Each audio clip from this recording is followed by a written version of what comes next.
Ay, ay, ay, ay, ay. Alright guys, totoo nga ang napanood ninyo. Wala ngang volume ang na-captured kong video. Hindi ko nga napansin na nakamute pala yung setting ng audio ng camera ko. Pero patuloy pa rin akong nagre-record na hindi ko alam na wala na palang volume ang camera ko. So anyway, nangyari ng lahat, hindi na natin maibabalik pa. Kaya andito ako ngayon para bigyan ng boses ang kwentong ito.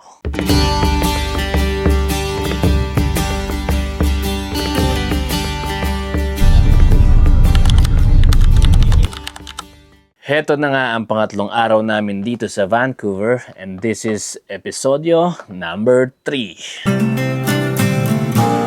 Ang plano, libutin ang Vancouver nang walang sasakyan. Yes, tama. Dahil ang plano, ipapark namin ang aming mga sasakyan malapit sa train station at magkukommute lamang kami para libutin ang Vancouver at ang karatig nito.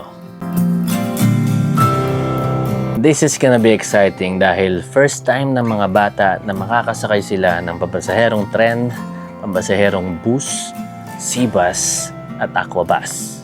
Pero bago yun, tignan muna natin ang mga kaganapan dito sa bahay ni na Tito Lo and Tita La dahil balita namin may pa-swimming pool ang village nila. Kaya tara, gulatin muna natin sila sa baba. Let's go!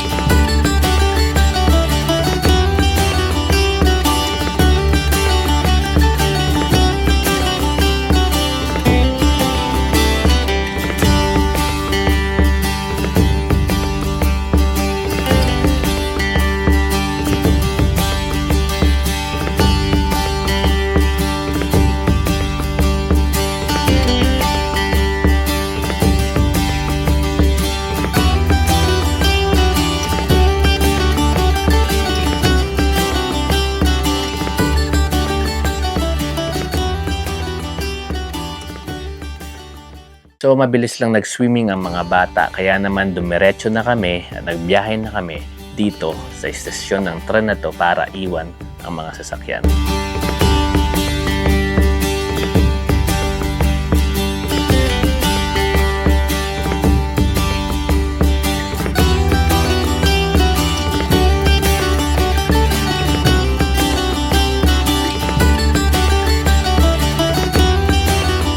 Dito na nga nagsisimula para explore namin once again ang Vancouver.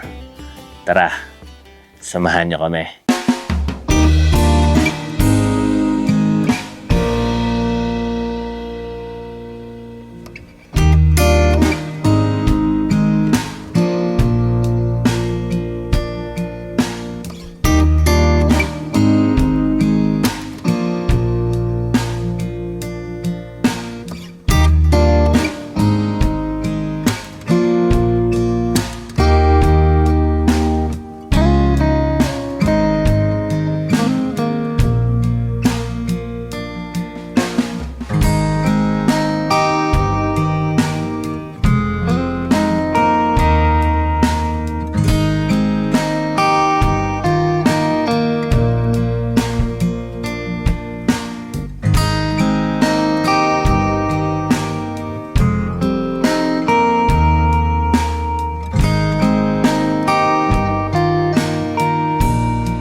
And along the way, dito ko napansin na wala palang volume yung mga previous recording na nagawa ko.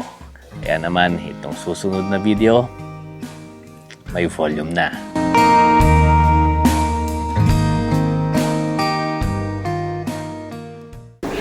Nandito kami ngayon sa palasyo na Tito Ray at saka si Tita Ta. Yan po. Bibisita lang nila yung mga stall nila to make sure na okay yung business.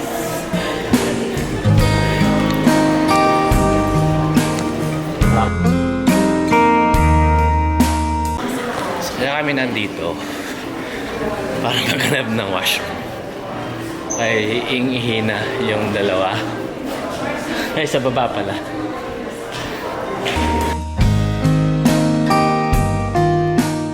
And guys, andito na kami ngayon sa downtown ng Vancouver.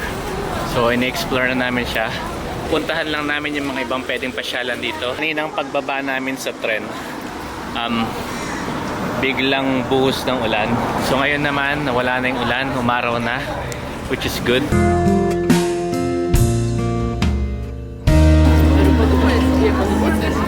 Dito kami ngayon sa Granville, dito sa downtown Vancouver.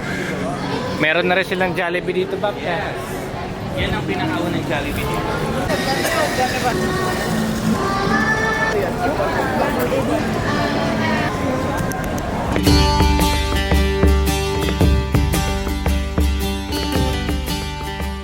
Po kami sa Siesta Bus Station ngayon. Sasakay po kami ng bus. Pero ano na?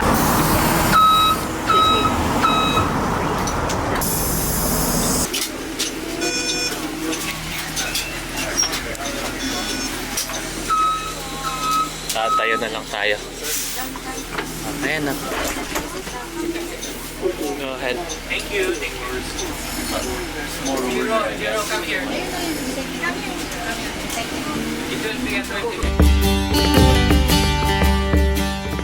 Para po. Ay, wala pa ng para ganyan ba?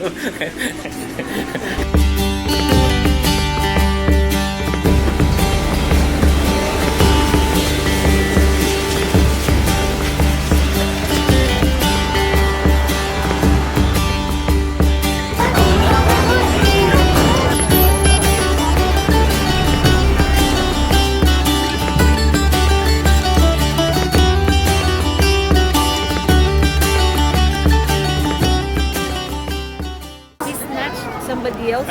A robot! Yes, and See? he got so scared, right? Be careful, but they might steal your glasses. Pansin nyo, ang daming seagull dito. Ninanakaw nila yung mga pagkain ng mga taong kumakain dito sa mga lamesa sa picnic table. Ayan o. Ah!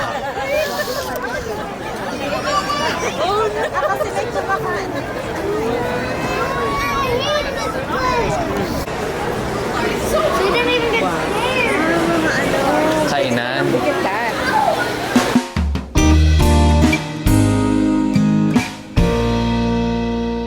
Para siyang palengke na napakalinis. Walang amoy. May mga meat, sweets, mga gulayan din dito. Marami pang iba. So this is Granville.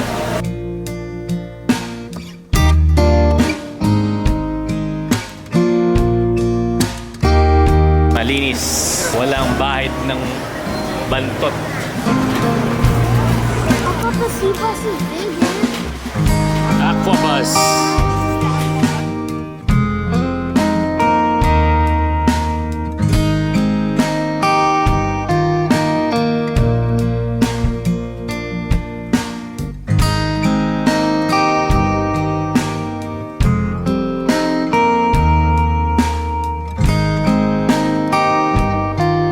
Pagkatapos lang namin sumakay ng Aquabus. So ngayon naman, babalik kami sa downtown, pupunta sa Canada Place. And then, where we going next? I'm not sure. Sea bus? Sasakay pa daw kami ng sea bus. Sea bus. Can you imagine if we were under the ocean? Medyo napalaban ng konti si Tito Ray ngayon.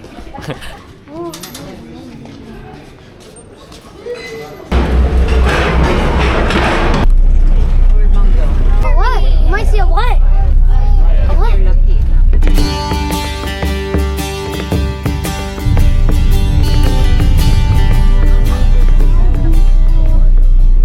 So yun guys, nakababa na kami doon sa Seabass. Jiro, be careful. So nandito kami ngayon sa North Vancouver.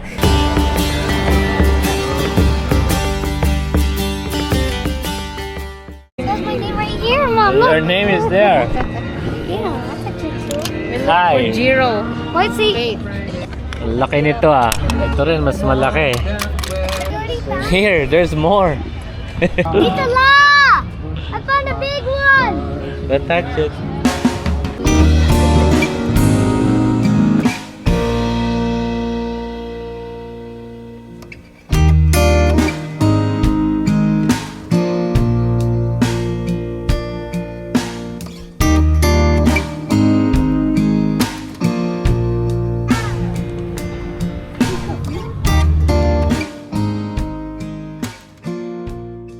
So 8:26 na ng gabi dito. Dito kami ngayon sa Canada Place.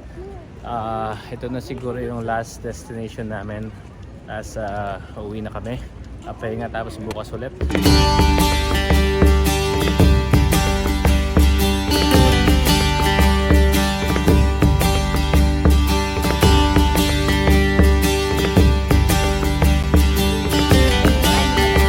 Yeah, be careful ah.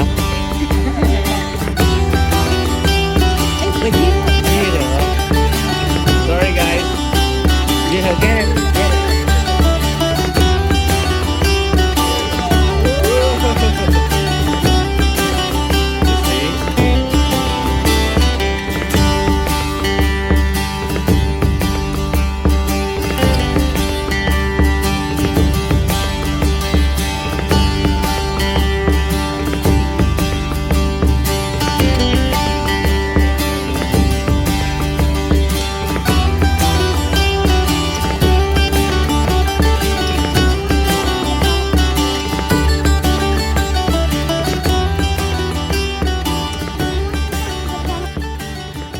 To arrive on the inbound platform is your waterfront.